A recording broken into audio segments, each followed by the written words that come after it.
നമുക്ക് ചപ്പാത്തിയുടെ കൂടെയും പൂരിയുടെ കൂടെയും ഒക്കെ സെർവ് ചെയ്യാൻ പറ്റിയ നല്ലൊരു പൊട്ടേറ്റോ കറിയുടെ റെസിപ്പിയാണ്. ഒരുപാട് ഇൻഗ്രീഡിയൻസിൻ്റെ ഒന്നും ആവശ്യമില്ല, എളുപ്പം നമുക്ക് ചെയ്യാൻ പറ്റിയ ഒരു കറിയാണ്. നമുക്ക് റെസിപ്പി കാണാം.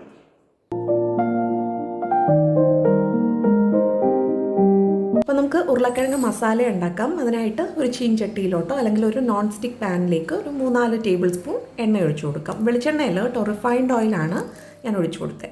എണ്ണ നന്നായിട്ട് ചൂടായി വരുമ്പോൾ കുറച്ച് ഹോൾ സ്പൈസസ് ഇടാം. ഒരു ചെറിയ കഷ്ണം പട്ട, ഒരു ഏലക്ക, ഒരു ഗ്രാമ്പൂ, അതിൻ്റെ കൂടെ ഒരു ടീസ്പൂൺ ചെറിയ ജീരകം, ക്യുമിൻ സീഡ്സ് കൂടെ ഇടാം. ഇത് മൂക്കുന്ന നല്ലൊരു മണം വരും. അപ്പോൾ നമുക്ക് സവാള ചേർക്കാം. ഒരു 2 മീഡിയം സൈസിലുള്ള സവാള ചെറുതായിട്ട് അരിഞ്ഞെടുത്തത്, സ്ലൈസ് ചെയ്തതല്ല, ചെറുതായിട്ട് അരിഞ്ഞെടുക്കാം. കുറച്ച് ഉപ്പൂടെ ഇട്ട് കൊടുത്ത് സവാള നമുക്കൊന്ന് നന്നായിട്ട് വഴറ്റിയെടുക്കാം. ഒരു മീഡിയം ടു ലോ ഫ്ലെയിമിലിട്ട് വഴറ്റിയെടുക്കാം. പെട്ടെന്ന് വഴണ്ട് വരണമെങ്കിൽ ഇതൊന്ന് അടച്ച് നമുക്ക് വേണമെങ്കിൽ കുക്ക് ചെയ്യാം കേട്ടോ. ഇടയ്ക്ക് ഇളക്കി കൊടുക്കണം പക്ഷേ. അപ്പോൾ സവാള ഒന്ന് ബ്രൗൺ ഷെയ്ഡ് ആയി വരട്ടെ. ഇതുപോലെ വഴണ്ട് വരണം. ജസ്റ്റ് ഒന്ന് വാടി വന്നാൽ, ട്രാൻസ്പെറൻറ്റ് ആയാൽ പോരാ, സവാളയുടെ കളറൊക്കെ ഒന്ന് ചേഞ്ചായി വരണം. ഒരു ബ്രൗൺ കളറിൽ ആയി വരണം. അപ്പോൾ ഇത്രയും ആയതിന് ശേഷം നമുക്കിതിലേക്ക് ഇഞ്ചി വെളുത്തുള്ളി പേസ്റ്റ് ഇടാം. ഒരുപാടൊന്നും വേണ്ട, ഒരു ടീസ്പൂൺ ജിഞ്ചർ ഗാർലിക് പേസ്റ്റ് ഇട്ട് കൊടുക്കാം. ഇത് ഒരു മീഡിയം ഫ്ലെയിമിലിട്ട് ഒരു 2 മിനിറ്റ് ഒന്ന് വഴറ്റിയെടുക്കാം. ആ ഇഞ്ചിയുടെയും വെളുത്തുള്ളിയുടെയൊക്കെ ഒരു പച്ച മണമുണ്ടല്ലോ, അത് ഫുള്ളായിട്ട് മാറുന്നിടം വരെ. എണ്ണയൊക്കെ ഇങ്ങനെ തെളിഞ്ഞ് വരും, അതുവരെ ഒന്ന് കുക്ക് ചെയ്യാം.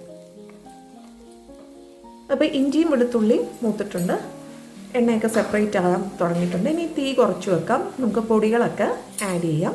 ഇതിലേക്ക് ഒരു 1/4 ടേബിൾ സ്പൂൺ മഞ്ഞൾപ്പൊടി ഇട്ട് കൊടുക്കാം. പിന്നെ മുളക് പൊടി 1 ടേബിൾ സ്പൂണാണ്, വലിയൊരു സ്പൂണിന് 1 സ്പൂൺ ഇട്ട് കൊടുത്തു. ഇനി ചേർക്കുന്നത് മല്ലിപ്പൊടി പകുതി മതി, മുളക് പൊടിയുടെ 1/2 ടേബിൾ സ്പൂൺ മല്ലിപ്പൊടി. അപ്പോൾ മുളക് പൊടി ഞാൻ ഇട്ട് കൊടുത്തത് എരിവുള്ള മുളക് പൊടിയും കാശ്മീരിയും അതിൻ്റെ മിക്സാണ്. ഇവിടെ പൊടിച്ച് വെക്കുകയാണ്, അപ്പോൾ അതിൻ്റെ ഒരു മിക്സാണ് ഇട്ട് കൊടുത്തത്. ഇപ്പോൾ പൊടികളും നന്നായിട്ട് കുക്കായിട്ടുണ്ട്. ഇനി ഇതിലേക്ക് തക്കാളി ചേർക്കാം. ഒരു 2 മീഡിയം സൈസിലുള്ള തക്കാളി ചോപ്പ് ചെയ്തെടുത്തത്. തക്കാളി അരിയുമ്പോൾ ചെറുതായിട്ട് അരിഞ്ഞെടുക്കുക, അപ്പോൾ പെട്ടെന്ന് വെന്ത് കിട്ടും. അതുപോലെ കുറച്ച് ഉപ്പൂടി ഇട്ട് കൊടുത്ത് ഒന്ന് വഴറ്റിയെടുത്താൽ മതി, പെട്ടെന്ന് വഴണ്ട് കിട്ടും.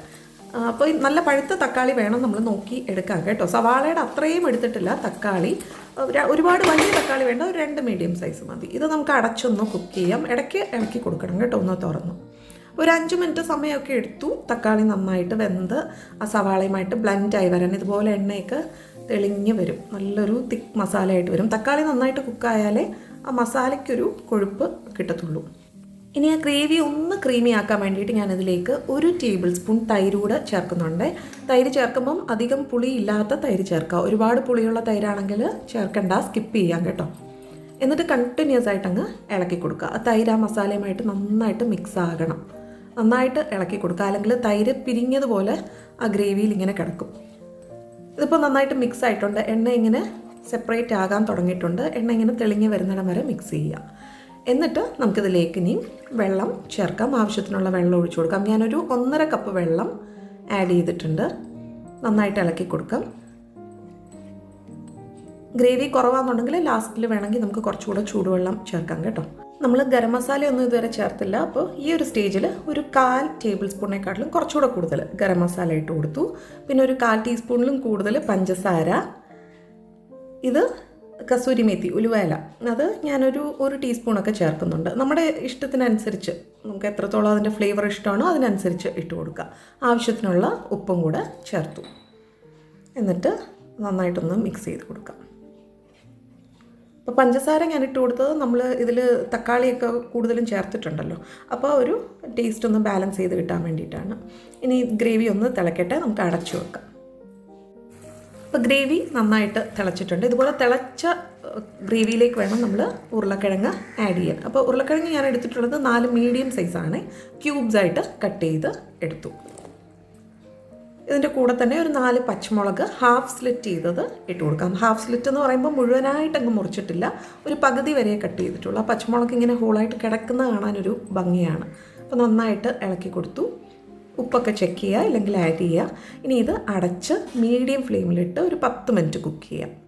ഇടയ്ക്കിടയ്ക്കൊന്ന് തുറന്ന് ഇളക്കി കൊടുക്കണം കേട്ടോ. ഇതിപ്പോൾ ഒരു 10 മിനിറ്റ് ആയിട്ടുണ്ട്. ഞാനപ്പോൾ ഇടയ്ക്ക് ഇളക്കി കൊടുക്കുന്നുണ്ടായിരുന്നു. അപ്പോൾ നമ്മുടെ കറി റെഡി ആയോന്ന് നമുക്ക് നോക്കാം. ഇടയ്ക്കൊന്ന് നോക്കിയപ്പോൾ ഉരുളക്കിഴങ്ങ് വെന്തിട്ടില്ലായിരുന്നു. അപ്പോൾ ഈ ഒരു കറിയിൽ ഉരുളക്കിഴങ്ങ് വെന്ത് കുഴഞ്ഞു പോകാൻ പാടില്ല, എന്നാൽ നല്ല സോഫ്റ്റ് ആകുന്നിടം വരെ കുക്കാകണം. കണ്ടോ, ഇതിപ്പോൾ നല്ല സോഫ്റ്റ് ആയിട്ടുണ്ട്. വെന്തം ഉടങ്ങി പോയി കഴിഞ്ഞാൽ കറിയുടെ ടേസ്റ്റ് മാറിപ്പോവും. ഇതിലേക്ക് ഫൈനലായിട്ട് ഒരു നുള്ള് ഗരം മസാലയും മല്ലിയിലയും കൂടെ ഇട്ട് കൊടുക്കാം.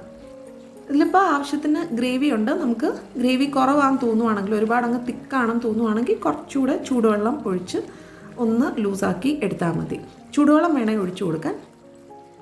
ഇപ്പം നമ്മുടെ കറി റെഡിയാണ്. ഇനി ഇതൊന്ന് ഇരുന്നതിന് ശേഷം ഒരു 10 മിനിറ്റൊക്കെ ഒന്ന് ഇരുന്നതിന് ശേഷം നമുക്ക് സെർവ് ചെയ്യാം. നമുക്ക് ചപ്പാത്തിയുടെ കൂടെയും പൂരിയുടെ കൂടെയും ദോശയുടെ കൂടെയും ഒക്കെ കഴിക്കാൻ ടേസ്റ്റി ആയിട്ടുള്ള കറിയാണ്. ഈസിയാണ് ചെയ്തെടുക്കാൻ അല്ലേ? അപ്പോൾ ട്രൈ ഔട്ട് ചെയ്യുക. മറ്റൊരു നല്ല റെസിപ്പിയുമായിട്ട് കാണാം. Stay tuned. ബൈ.